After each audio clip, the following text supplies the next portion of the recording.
Hello everyone. My week 2 summary video. Sorry about week 1. Just trying to get accustomed to online. I did it before, but I fell a little behind, but I apologize. Hopefully from here for the next 6 weeks, you will be seeing me with all of my video analysis of the week.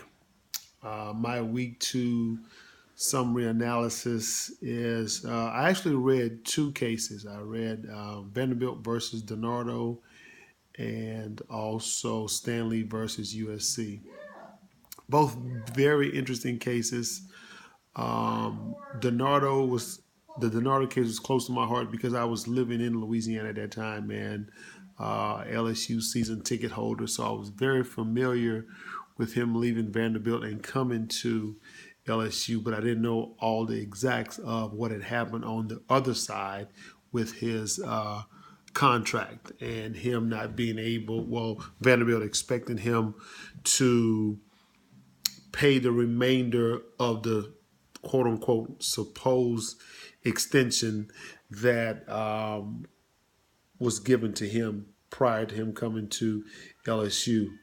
What happened was Vanderbilt saw where Jerry DiNardo had turned their program around. As we all know, Vanderbilt. Well, some of us may and may not know that Vanderbilt is not your football powerhouse. So when Jerry DiNardo was there before he arrived at LSU, he did a great job of changing that program and turning it around to where they were very competitive.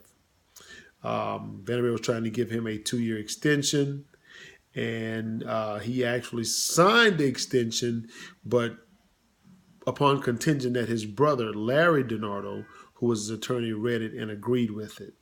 LSU came calling because he was successful. Vanderbilt granted him the authority to talk to LSU. He and LSU spoke. LSU offered him a contract, the job. He took the job and was off to LSU.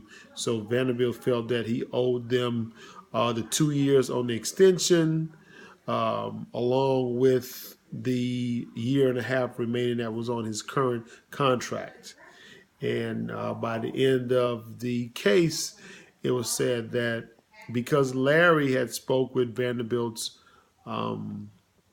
attorney, general counsel, but Larry had never really agreed to anything. Larry just kind of heard it, didn't really move on it. Jerry talked about it to the media that he was happy because he was on the hot seat. Because the last 2 games of the season, last 2-3 games of the season, they got blown out. Vanderbilt did that was. So it kind of helped Jerry to get the extension, but at the same time, Jerry felt, well, if Vanderbilt knew that LSU was interested, why did they allow them to talk to me?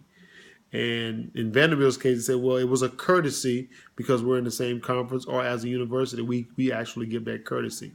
So it was a lot of he say, she say, but at the end of the day, Jerry DiNardo was successful in not having to pay for the